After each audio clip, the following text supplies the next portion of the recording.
Noon against Putin. Alexei Navalny's final plan to disrupt Russia's sham elections.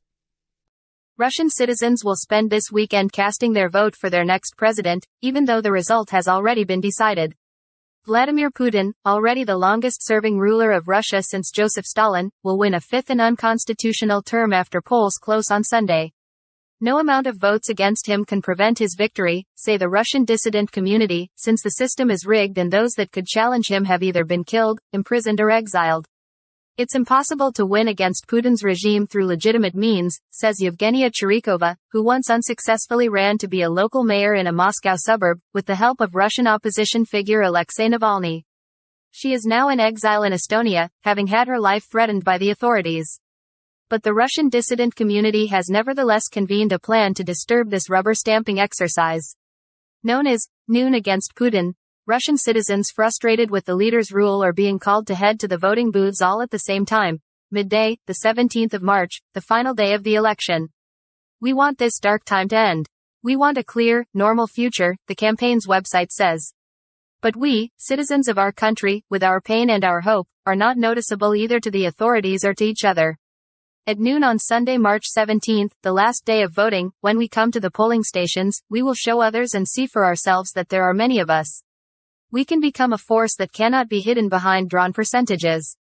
The plan, created by Russian opposition politician and former St. Petersburg lawmaker Maxim Reznik, has gathered traction since Navalny's death. This can be a powerful demonstration of the mood of the country, a post on Navalny's Telegram channel said in early February. This will be a nationwide protest against Putin that takes place near your home. It's available to everyone, everywhere. Millions will be able to take part. And tens of millions will witness it. A fortnight after his death, his wife Yulia Navalnaya then endorsed the campaign as well.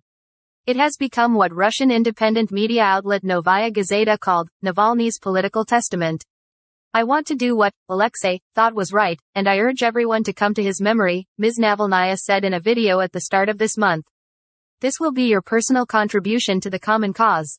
There are probably many people close to you who are against Putin and against the war. It has since been backed by a host of prominent anti-Putin figures, including Mikhail Khodorkovsky, formerly Russia's richest oligarch, and Garry Kasparov, the chess grandmaster turned opposition figure. Their anti-war committee, made up of dozens of exiled figureheads of the dissident community, have also backed the plan.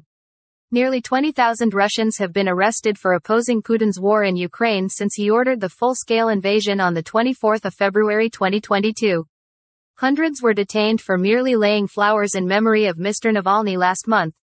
But the plan for Noon against Putin is to stay well within the law. Participants are being asked to vote, or not vote, however they please, so long as it is not for Putin, in the hope of circumventing the very real threat of arrest.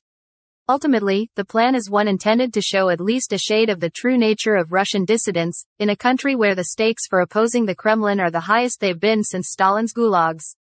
The main thing we can do at noon is to show that there are many of us, the campaign website says. The queues that will line up all over the country will show how much discontent has accumulated in the country, how many people want a normal, stable future, they want a better life.